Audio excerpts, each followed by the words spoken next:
I don't want to be too pedantic, if I'm using that word correctly. Let me see what that word means before I use it. Um,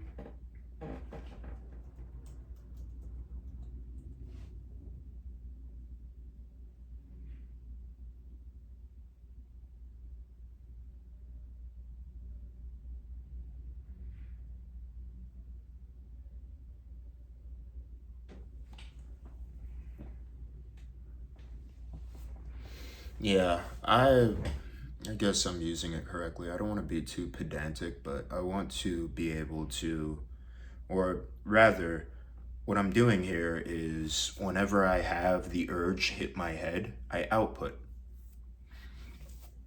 Literally, fuck beating yourself up. You don't get anywhere when you do that. If you are the kind of person who is self critical, who is an overthinker, and who does things in a way where, you know, they judge themselves constantly, then you're probably beating yourself up for certain things that you have done in the past, or you feel like, you know, certain memories will come up and you'll like shiver. You'll really be shaken up. The reason why I'm very emphatic on making this video is because that's how I have been. You know, part of changing that is changing the vernacular. You know, I've made a video where it's you really have to think about the script that your brain runs on, you know, or else what's going to happen is you are going to, you know, fall victim to a negative or false script. And what happens is over time, you are going to get to a point where you're fed up, you know, and you are going to get to a point where it's going to deter everything in your life. Now, you have two options. You could either go further or deeper into it because it is a vicious cycle. It's not the easiest thing to escape. And you should give yourself grace if you have fallen into this pattern of thinking. Because one, this has probably come from some place in time in your life where you were unaware and it just came up. You made a mistake or people were judging you for something, whatever it may be, that's what happened. But when you realize that you're doing it again, or when you're in a spot that you are doing it and you notice it, you have that option of doing it even more. Because when somebody says a vicious cycle, they mean one thing causes another thing that will have feedback. You know how like when you hold your mic too close to the speaker that the mic is emitting off of, that's audio, that's an audio vicious cycle. So you'll notice that you're beating yourself up. You'll know that that's wrong. But then you'll beat yourself up because of it, which will cause you to notice that you're beating yourself up, which you know is wrong. So you'll beat yourself up. You see where I'm going? That's a vicious cycle. Or you just notice it. Now that's step one, but that's a huge step. We have something called the reticular activating system in our brain. The reticular activating system in our brain causes us to think about things in the background. It solves problems in the background. So you can use this reticular activating system to, you know, figure things out while you sleep. Or, you know, this is why when you stop thinking about something, let's say you forgot an actor's name, you're like, oh, what's their name? You know, you're trying to snap and you're trying to like do something physically to kind of drag it out of your head. What will happen instead is you'll forget about it, and then all of a sudden it comes to you out of nowhere. What do you think that is? That is the reticular activating system. So, let me find my point again. This happens a lot, but I find that the more I free form talk like this, the better I get.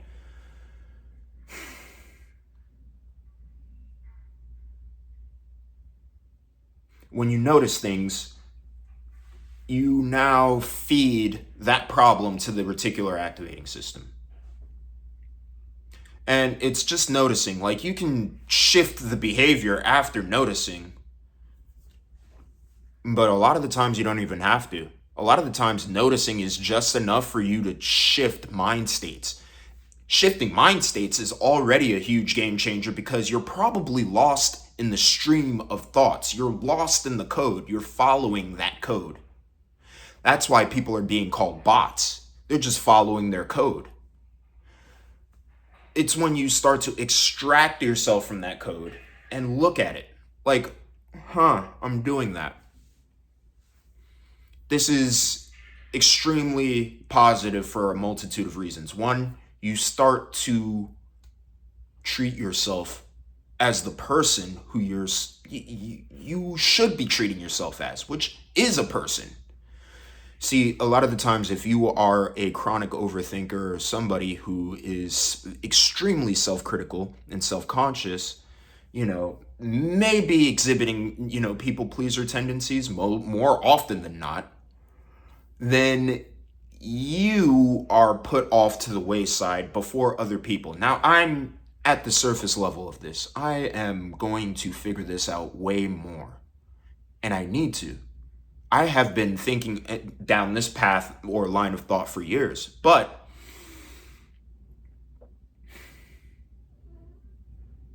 I'm waking my cat up.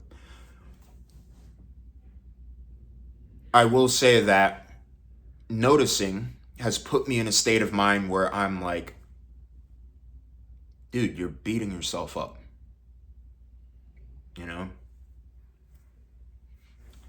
Like, you could either externalize it and have it where it's like somebody else is assaulting you or somebody else is assaulting somebody you love.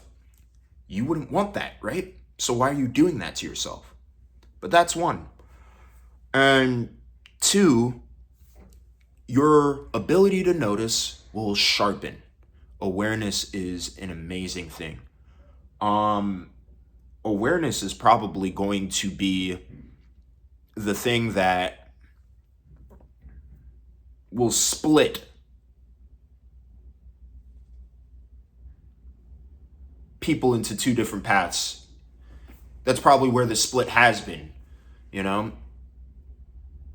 You're going to go down the path of least resistance, follow your script. You offload your problems onto external or instant gratification. Or you're conscious. You're conscious of things. Your body will want to do certain things to escape the pain or, fall in line with a certain pattern of reasoning that you have been following for years. And you will be conscious enough to divert the energy, to change your behavior. This becomes more crucial when you stop with your schedule. That happens to me a lot. That happens to me so much. I'm not the perfect person to say, hey, I'm following my schedule, I'm following my script. I'm in the process of being that person. I'm going to be that person. I already act and operate as though I am that person. When I fall short, forgiveness puts you back on track. Forgiveness is using your awareness with your heart to understand yourself, understand where you go wrong. Because you probably would, if you're a people pleaser, overthinking, self-criticizing person, I was going to say piece of shit, but I'm going to stray from that language. If you're that type of person, then you find it easy to forgive people for things they probably shouldn't be forgiven for. But you can see all of the different ways you could forgive them. Maybe that's just me, all right? I could admit to that. But if that resonates, it resonates. Where you could find forgiveness for other people, you should be able to find forgiveness for yourself. That means your heart works, you know? People may fall out of balance, but the chakra still works. That energy is still there. You still exist with it. So how do you strengthen your connection? How do you skillfully get better, you know? That's where I'm at. You know, it's about skill. You know, that's a part of us that needs to be sharpened. And this is the part where I'm at right now, because I've come to terms with the fact that I may be the type of person that has to work extensively hard for everything that has to happen in their life. Certain things came lucky to me. I'm grateful for it. I'm grateful for a lot of things. Gratitude is also an application of awareness. And probably the third eye, you know, perceiving what you have, perceiving how abundant you are. It's in stark contrast to the survival mechanism that exists within you.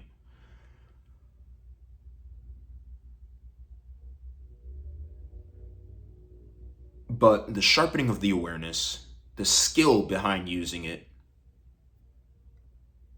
that's something that is going to be necessary and useful for my discipline.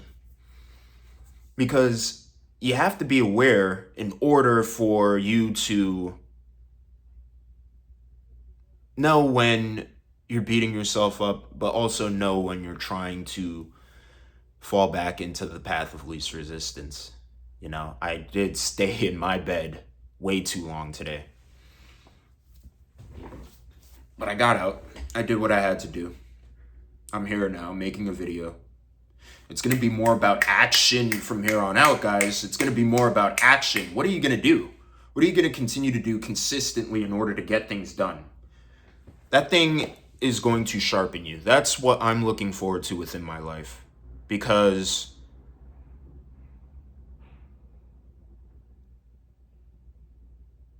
you know, for me, I've looked outside of myself, which is another reason why I beat myself up. I looked outside of myself.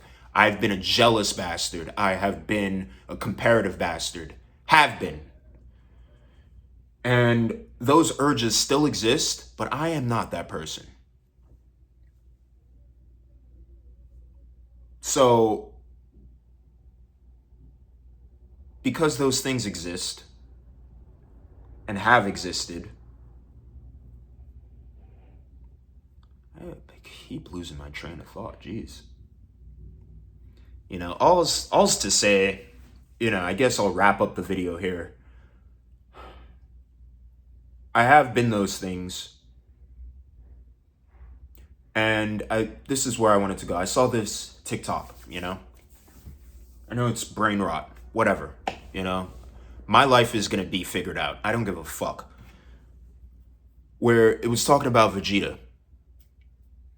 And he was talking about how he perfectly encapsulates the law of detachment.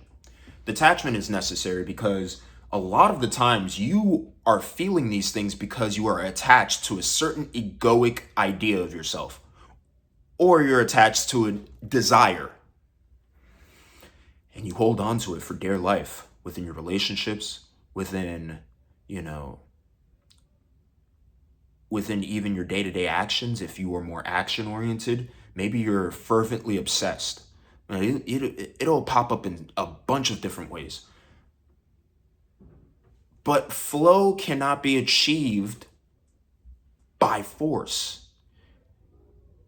Even in Baki, there's this scene where this old man is going up against the strongest person in the world, the ogre, they call him. His name is Yujiro Hanma. And this old guy, he's a Chinese master, a Chinese kung fu master. And he uses this technique called Shaori. And you just see him calmly reaching out.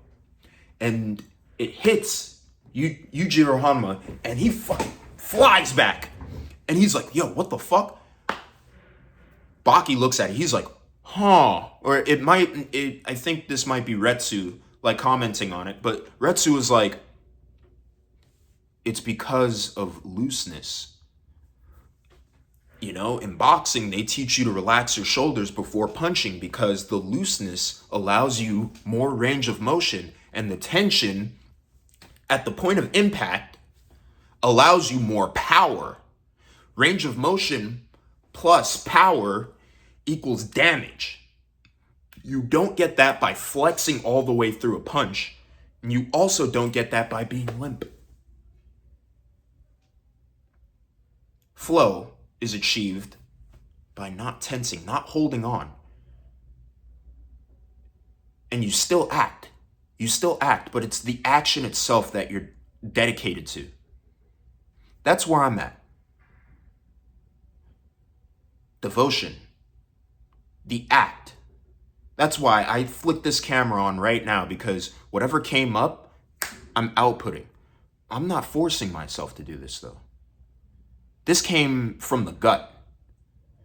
And that's why I'm so fluent in my words. I think this is the most fluent I have been in a while, and this is very interesting. I'm going to take note of that. But all that to say, if there's a line that I could wrap this whole video up with, fuck the self-damage. Fuck all that. It's not worth it. And forgive yourself. Take the time. Forgive yourself. I'm out.